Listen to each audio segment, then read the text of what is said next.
Hello, I'm Mandla Lupondwana. And I'm Aevia. We're continuing with our lockdown tips for families, and today our focus is support.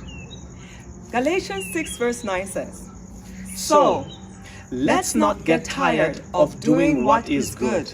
At just the right time, we will reap a harvest of blessing if we don't give up.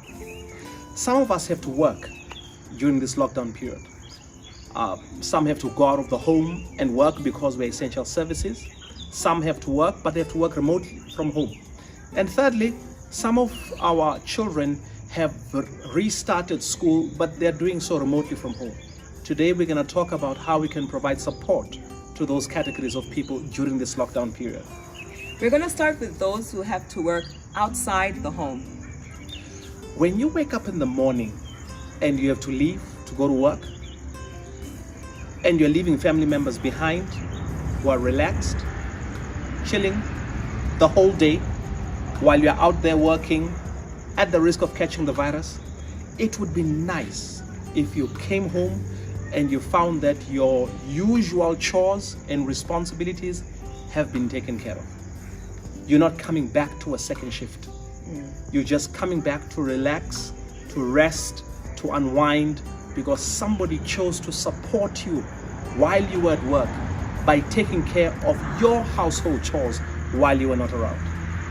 It really makes you feel good when you enter the house and you know that you will be able to just take a load off and rest.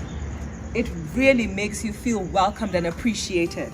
So as we do that, let's not make it a once-off thing, because Galatians 6:9 says, So, let's not get tired of doing what is good. At just the right time, we will reap a harvest of blessing if we don't give up. Our second category are of those who are working within the home. These are people who are working remotely. They're still working, but they just happen to work from home. And for these, we would like to suggest that you have some form of structure to your day. It doesn't have to be a complete replica of what your day is at the office, but have some structure. That structure helps to achieve certain goals, to complete tasks that you may need to do during the day. Whatever structure you choose to have, we would like to suggest a few things to that structure. The first, I once watched a report by a Marine general, and the general said, for you to succeed, he suggests that you start your day by making up your bed. And we would like to suggest that as well. Make up your bed. It's a good idea. Now you may be thinking, why should I make up my bed? Well, because when you made up your bed, you've completed a task. And once you feel you've completed a task, you're ready to complete the next one. He was quite right with that. So we would suggest that you make up your bed. Are you going to be in bed probably the rest of the day? Yes. And you're wondering, why make up the bed if you're going to go back? Well, it's always nice to go back to a bed that's been cleaned, that's been made up. So we would suggest that first, make up your bed. Second thing we'd like to suggest to your structure, bathe. Take a bath, take a shower. It helps you.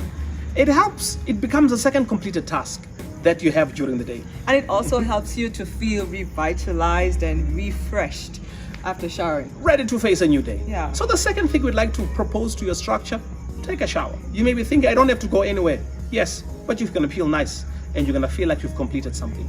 Thirdly, we would like to propose that you find space that works for you. Now that space may be your bedroom, and you may want to work from the bed. It's okay. It's just that you may end up taking a few naps if you're working from bed, but you can be productive working from your bedroom. You may choose to work in your lounge, in your dining room, in your study if you have a study. Wherever you may choose to work, identify that space and make it conducive for you. By that I mean, have the things you're going to need close by. And secondly, some people may want their space to be quiet.